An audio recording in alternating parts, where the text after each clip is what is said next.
Hello guys, today we will have the review of the Conrad cx240b long reach excavator in 1/50th scale.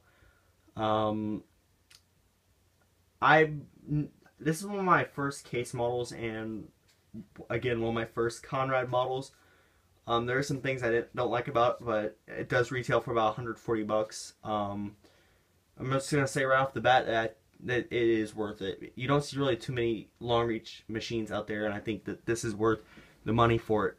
So without further ado, let's get into the review.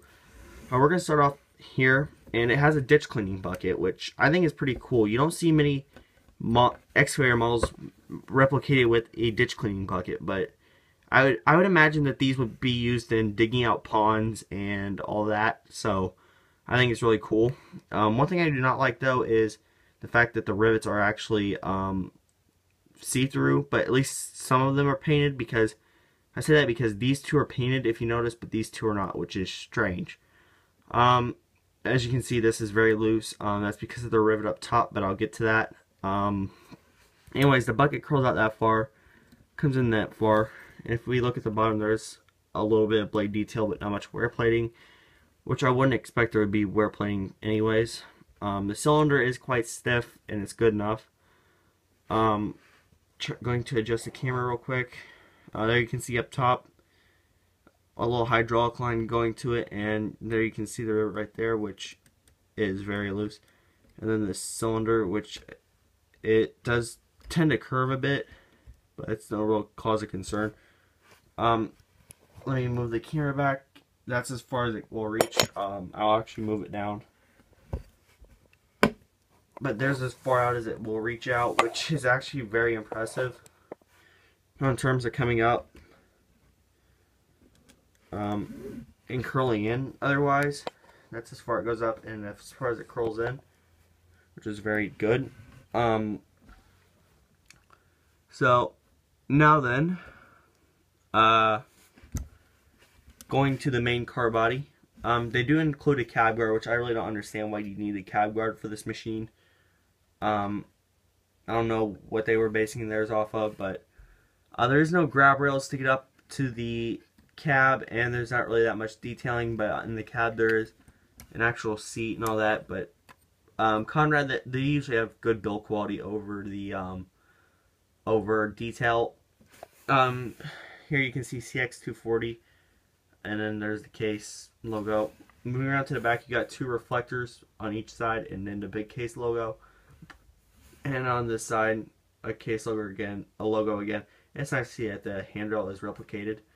And this handrail, the grab handle is replicated for the engine compartment, and the handrail is also metal. Going up top, going to set it like this. It has basically the detailing of the Ertl 210. If you have that, it's basically the same details, except for a lot nicer. The exhaust is a plastic part, but it gives the feel of a metal part. And this will show you the cast-in hydraulic lines on the boom. You do have metal tracks on this model, but as you can see, there's a little bit too much friction. They do feature a tensioner, but it doesn't come in that far or push in that far. And one thing about this Conrad model I do not like is the fact that the tracks are not painted like that, which gives it the look of a cheap model in my opinion. On the bottom side, it's pretty simple. It has the Conrad logo and all that, and there you can see again the silver. So functionality of this model, the boom does come in all the way. You can't actually put it down like that, or even in a transport position, which you would not put this on a standard lowboy, I would not imagine. But it does come down like that. Now this part here, if I'm not mistaken, does come down. Actually, I know it does.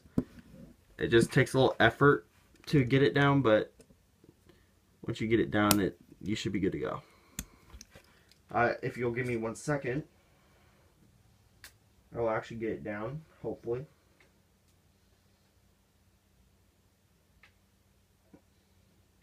Again, I apologize for how long it's taking. It just doesn't want to come down, which it's a hassle to get down in the first place, but there it goes. So, as you can see, it comes down. And what this is for is if it was in transport position, you would lock it into place and it would hold the boom in place, which I will try to get it to do. But there you can see it does come off like that as well, off the other end.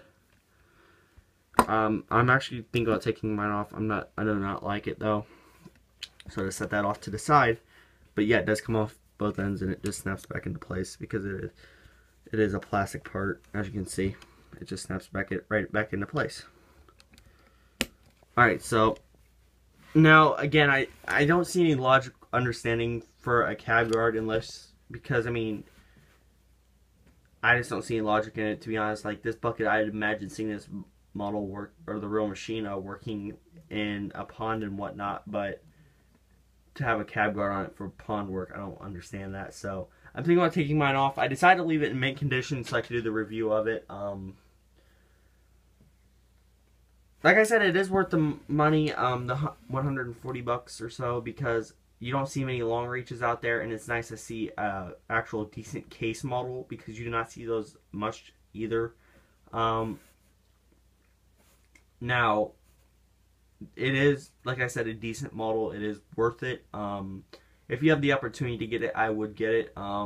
It may be a Conrad model. There may be only 2 actual rubber hydraulic lines or plastic hydraulic lines on it, but it is a decent model. So I would give it a 8 out of 10, which is pretty much highly recommended because it's very durable. The tracks are actually riveted together, so there's no chance of breaking them. And the model's just very solid. So hopefully you enjoyed it. Thanks for watching, guys. And if you were wondering why it's down at 8, I think the detailing could be a lot better, but oh well. And I think they could have fixed the rivet problem, but still, oh well. Thanks for watching, guys. Hopefully you enjoyed it. Have a nice day.